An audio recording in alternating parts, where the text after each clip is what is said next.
Scarlett is just an ordinary girl waiting for her father to pick her up at the New York subway station. But when three thugs appear, surround her, humiliate her, and try to do something, she has no idea that she is about to witness something unbelievable. They think she is weak. They laugh when she says, My father is Sylvester Stallone.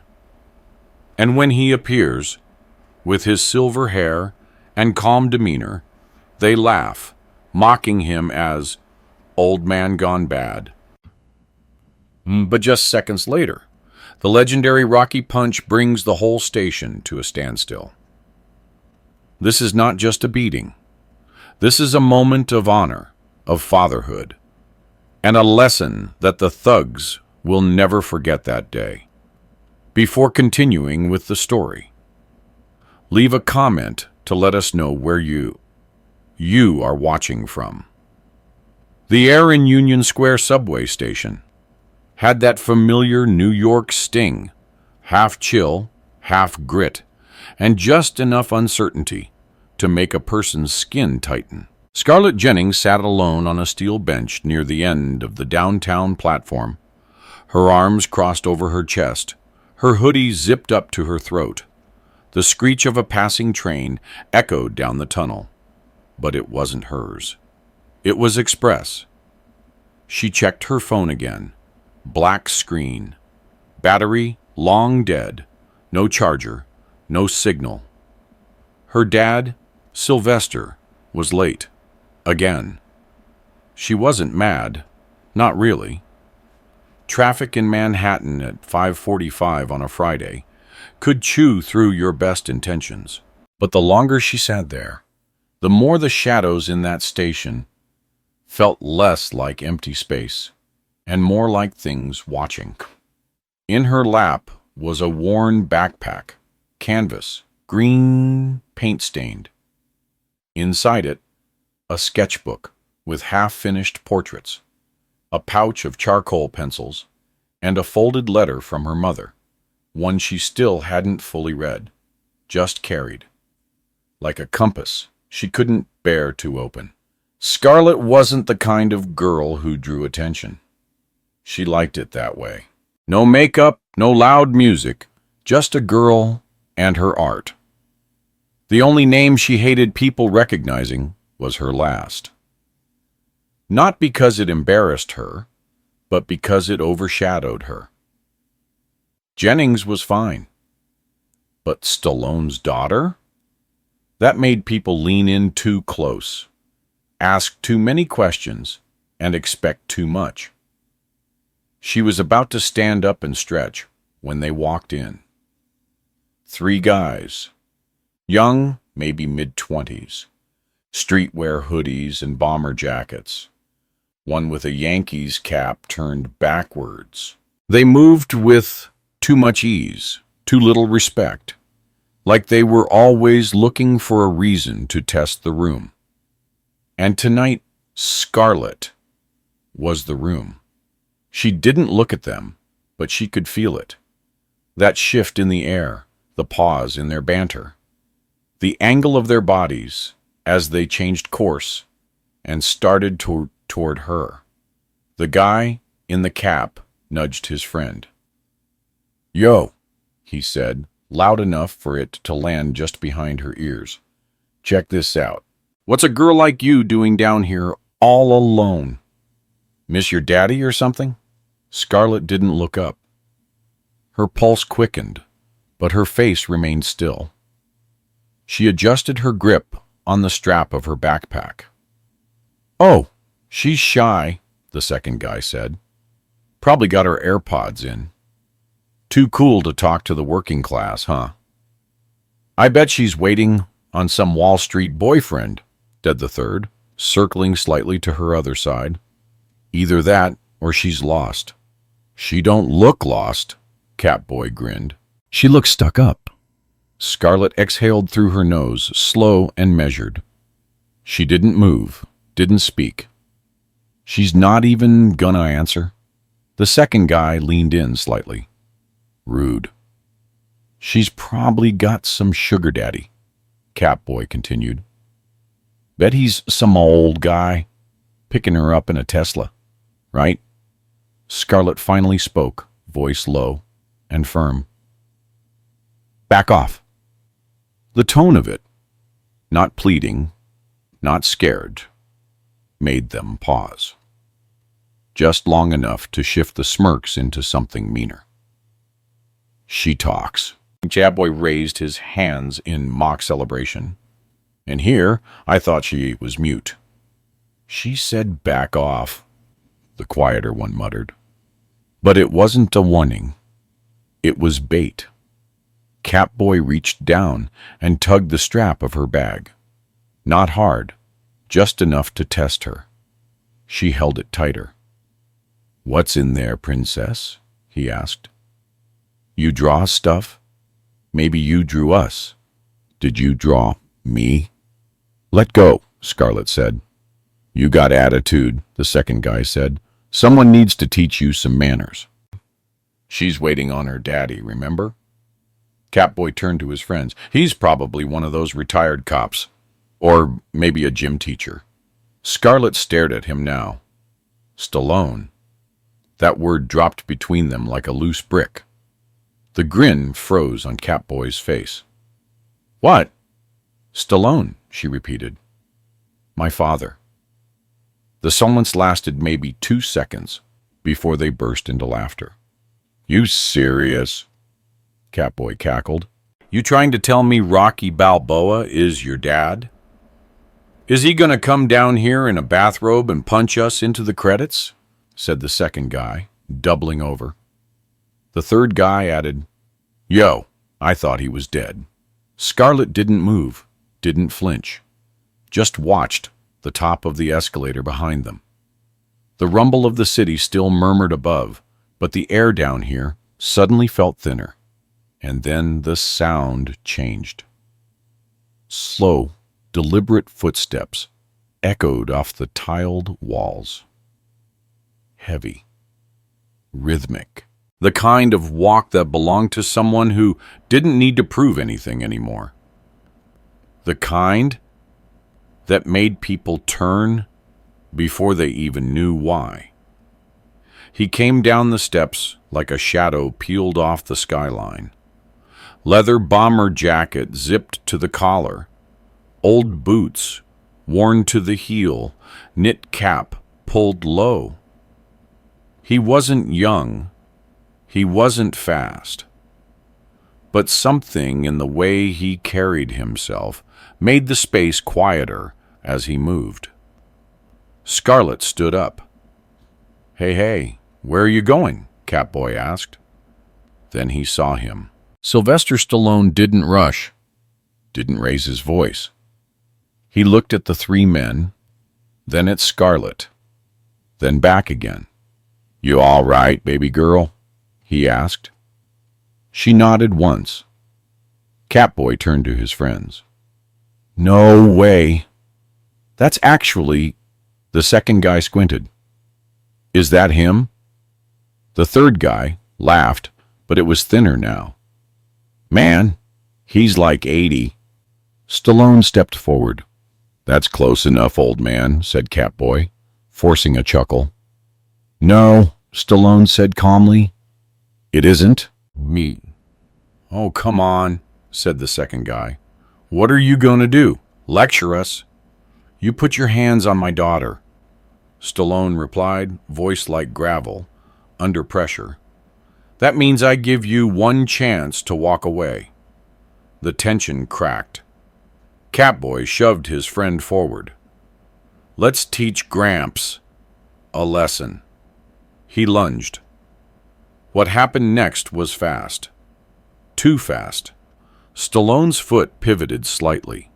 His shoulder turned, and his left fist, lean, clean, and exact, connected with a dull, deep thud against the attacker's jaw.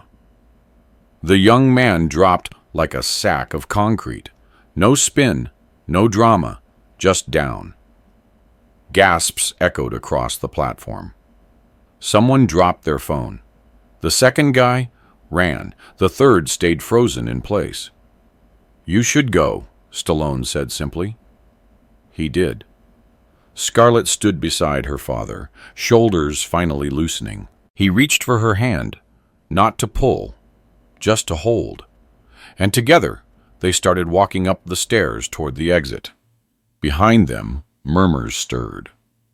That was Stallone. "Did you see that punch? He's still got it." At the top of the stairs, just before they reached the street, Scarlett looked up at him. "They thought you were too old." He gave a tired smile. "They all do. You didn't even break a sweat." He grunted. "That's 'cause I let 'em talk first." She let out a soft laugh. "I'm glad you came," she whispered. He squeezed her hand. "Always," he said. They emerged onto the street just as the sky deepened into that dull slate blue of early winter evenings, where the street lamps blinked on without asking, and the sidewalks seemed to shrink in the cold. Scarlett walked beside her father in silence, her fingers still wrapped tightly around the strap of her bag. Her heart was beginning to slow down, but it hadn't quite returned to normal. Every now and then, she glanced sideways at him. He looked calm, not angry, not rattled, just solid, present. He walked like the man she'd seen in old movie clips, only older now, with shoulders that had weathered more than cameras could ever catch. They turned down 14th Street toward the parking garage, and she finally spoke. "They didn't believe me," she said, voice soft, almost unsure if the words even needed to be said. He looked over. "They never do. Not until it's too late," he replied. "That's the thing about fear. Some people like to wear it backwards, turn it into a challenge instead of a warning." She nodded but didn't reply. The letter in her backpack, the one from her mother, seemed to weigh more now. It had been years since her mom passed, but moments like these always stirred her memory like ashes on a still warm fire. Her mother had been the bridge between her and her father, the quiet balance between his storms and Scarlett's silence. Since losing her, everything had felt slightly unsteady, like they were still learning how to speak each other's language. Inside the parking garage, the Jeep sat like a familiar friend, banged up, dusty, but always dependable. He unlocked it with a beep, and she climbed into the passenger seat without a word. As he pulled out of the lot, the city moved around them, honking and rushing, like it didn't care what had just happened underground. Scarlett stared out the window. "I didn't want to call you," she admitted after a while. "I thought I could handle it. That if I ignored them long enough, they'd get bored." He didn't say anything for a moment. The tires hummed against the road as they passed a row of food trucks and bundled up pedestrians. "You don't have to fight every battle alone," he said eventually, "especially not ones that shouldn't be battles to begin with." She looked over at him. "But you taught me to stand my ground." "Yeah," he said, his voice tightening slightly. "But I didn't teach you to stand there until it hurts too much to stay upright. There's a difference." They stopped at a red light, the glow painting the dashboard in blood orange. Scarlett leaned her head back against the seat. "They laughed at you," she said, "because of your age." He nodded. "They've been laughing since I turned 40. She let out a breath that almost became a laugh, but not quite. "Does it bother you?" "Not really," he said. "They think the fight's in the muscles, but it's not. It's in the quiet. In the part that doesn't flinch when it's time to step forward." They turned onto East Houston and drove in silence for a few more blocks. Then he pulled over near an old brick diner, one they used to go to when she was younger. He looked at her, eyes soft but unreadable. "You hungry?" She shrugged. "I could eat." They got out and walked inside, the door jingling like it always had. The waitress behind the counter, a woman named Darlene, who had worked there since before the Yankees won in '96, looked up and smiled. "Well, if it ain't Rocky himself," she said, half joking, half starstruck. "You still take your eggs the same way." "Scrambled, little pepper," he said, "and she'll have the grilled cheese." "You remembered?" Scarlett said, surprised. "Course I did," he said, sliding into the booth. The place hadn't changed much. Brown leather seats, with the stuffing poking through in places. Faded photos of celebrities and locals on the walls. A jukebox that hadn't worked in a decade, but still lit up like it was waiting for Elvis to return. They didn't talk much while waiting for the food. She flipped through her sketchbook, pages filled with charcoal portraits, cityscapes, fleeting expressions she'd captured on the subway, in cafes on sidewalks. He glanced over and tapped a page. "That one's good," he said. It was a face. A man. Older. Tired eyes. Strong jaw. Hat pulled low. It was him. She looked at him, unsure how he'd feel about being drawn like that. "I did it last week," she said. "Didn't mean to. I just started sketching, and it turned into you." He gave a slow nod. "It's good to be seen." That sentence landed heavier than it should have. She closed the book. "Sometimes I feel like I'm only seen when things go wrong," she said. "Like people only notice me when they're deciding whether or not I belong. Or when I drop something. Or when I say, 'I'm your daughter.'" He nodded slowly. "That's the thing about names. They don't always protect you. Sometimes they paint a target. But that doesn't mean you stop carrying them." Darlene brought their food and topped off their water glasses without asking. They ate in companionable silence for a while, the warmth of the diner soaking into their bones.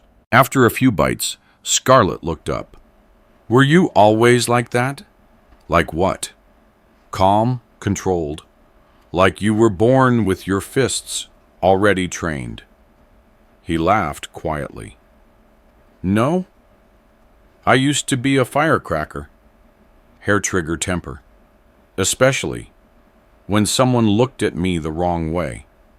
It took a long time to learn that being still was more powerful than being fast." "You weren't still tonight," she said. He met her eyes. "That wasn't a fight. That was a reminder." "No." They finished their meal and headed back to the Jeep. As they buckled in, Scarlett pulled out her sketchbook again and carefully slid the letter from her mother out from between the pages. She unfolded it. "You ever read this?" she asked. He shook his head. "She wrote it for you." "I never looked." Scarlett read it quietly to herself, lips barely moving. A few lines stood out. "You'll find yourself in strange places, feeling out of place. That's okay. You don't need to shout to be strong. You just need to know who you are, even when they don't." She blinked hard, folded the paper back, and returned it to her sketchbook. He started the engine. The headlights washed over the diner wall, catching a faded Polaroid in the window of them eating there years ago. Scarlett didn't notice it, but he did. As they merged back into traffic, she rested her head lightly against the window. "Thanks for coming," she said. "Thanks for being, who you are." He didn't look at her, just kept his eyes on the road. "You don't ever have to thank me for that," he said. "You're mine. You're always mine, no matter what anyone says." They drove into the deeper part of the night, the kind where the city finally slowed, and the spaces between the horns and footsteps became longer. The next stop would be home, but the silence between them no longer felt heavy. It felt earned. By the time they pulled into the driveway, the city behind them had dimmed into soft silhouettes, and the cold air had gained that unmistakable edge of real winter. The house sat quietly in the cul-de-sac, porch light glowing amber through the soft veil of mist that hung in the yard. Scarlett stepped out of the Jeep and followed her dad up the walkway. The rhythm of his steps beside hers still felt grounding, like the aftershock of the subway hadn't fully left her bones, but at least knew where to settle. He unlocked the door, pushed it open with the same careful touch he used for everything lately, and flicked on the hall light. The house smelled faintly of cedar, old books, and something faintly floral, remnants of her mother's candles that he refused to throw away. Inside, it was warm, but not overbearing. The kind of warmth that came from walls that had seen laughter and loss in equal measure. Scarlett dropped her backpack beside the armchair in the living room and kicked off her boots. She walked to the window, pushed the curtain aside, and stared out at the quiet street. For a moment, she didn't say anything. He didn't either.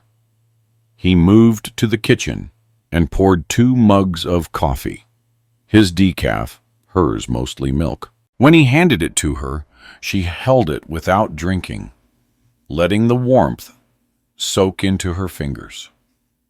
He sat across from her, at the small table by the window, the one where her mother used to write grocery lists and doodle tiny hearts in the margins. The silence stretched again, but this time it didn't feel like avoidance. It felt like reverence. Finally, she spoke.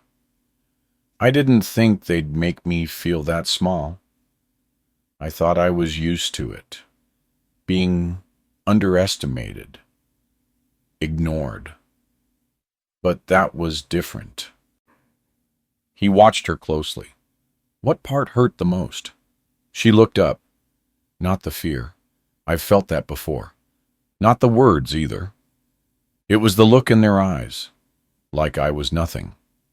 Like I didn't matter, not even enough to hate. Just something to mess with because they could. He nodded slowly, then leaned back, the chair creaking under him. "You know what they saw?" he asked. "They saw quiet, and they thought that meant weak. That's the mistake a lot of people make. The truth is, the strongest people I've ever known were the ones who didn't make a show of it." She took a small sip from her mug, then wrapped her hands around it again. "I felt something snap when they touched my stuff. When they grabbed my bag, I wasn't thinking anymore. It wasn't bravery. It was instinct. Instinct is truth," he said. "It's not always clean or poetic, but it's honest. That moment, when you stood up for yourself, you weren't performing. You were being exactly who you are." As she leaned back, her shoulders easing just slightly. "You think Mom would have wanted me to fight?" He smiled at that. "Your mom was the fiercest woman I ever met. She didn't raise you to cower." He paused, then added, "But she also knew when to walk away. That was her strength. Not everything needs to be fought. Some things just need to be seen." Scarlett nodded, letting his words sink in. The coffee cooled in her hands, but she didn't care. The warmth now came from the weight of the conversation. After a long pause, she got up, walked to her backpack, and pulled out her sketchbook. She brought it back to the table, flipping it open to a blank page. Then she took a charcoal pencil and began to draw. Slowly, without looking up, she said, "I want to remember today, but not just the ugly parts. I want to remember how it ended." He watched her, hands clasped on the table. "Draw it, like you felt it, not how it looked." Well, she nodded again. She started with the boots, his. Worn, heavy-soled, but steady. Then the lines of his jacket, the way it moved when he stepped between her and the chaos. The curve of his fist just after impact. But more than that, she sketched the quiet things. The set of his jaw, the steadiness in his eyes, the way he didn't even raise his voice. She wasn't trying to capture a fight scene. She was drawing a moment of protection, a frame of legacy passed down not through violence, but through presence. He stood quietly and moved to the hallway. A few minutes later, he returned with something wrapped in a cloth. He set it gently on the table beside her. She looked up. "What's this?" "Something I've been meaning to give you," he said. She unwrapped it slowly. Inside was a small wooden box about the size of a paperback. She opened it to find an old photograph, yellowed at the edges. Her mother, younger, standing in front of a mural downtown, paint on her jeans, sunlight in her hair. Beneath it was a folded paper, one of her original drawings from high school, the first he ever saw. And at the bottom, tucked in carefully, was a small leather wristband, frayed and faded. "This was mine," he said, "back when I was still proving things to people. I wore it in my first real fight, not in the ring, on the street. A guy had cornered my brother outside a movie theater. I stepped in, didn't think, just moved." She held it gently. "Why give it to me now?" "Because tonight," he said, "you became more than just my daughter. You became the fire I saw in your mother, the stillness I had to learn, and the strength we both gave you. That band is worn from too many days trying to be someone the world would respect. You don't have to earn that. You already have it. You stood your ground." She stared at the band, her throat tight. For a long moment she didn't speak. When she did, her voice was quiet, but certain. "I didn't win that fight. Not really." "That wasn't a fight," he said. "That was a test. And you passed." She leaned forward, elbows on the table, head resting against her arm. "You think they'll remember it?" "Maybe," he said. "But that doesn't matter. What matters is that you do."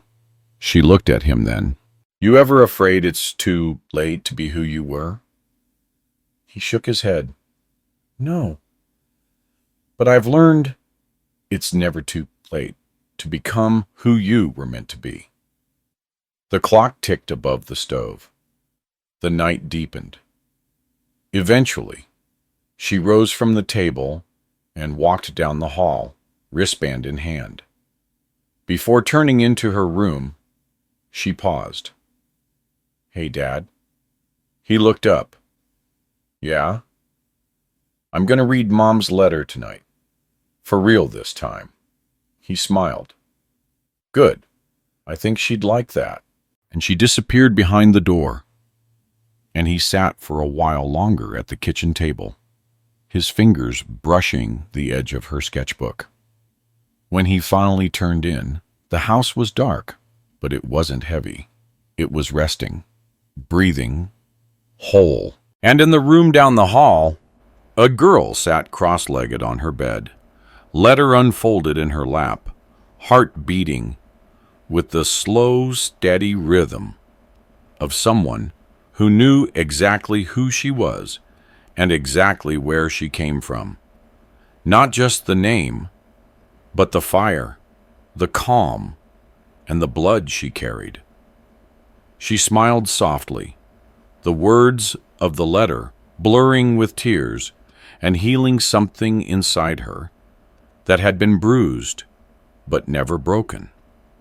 Outside, the world moved on. But in that quiet house, something had changed. A chapter had closed, and a new one had begun. Not with a punch, not with fame, but with love. And the quiet strength of a girl who no longer needed to shout to be heard.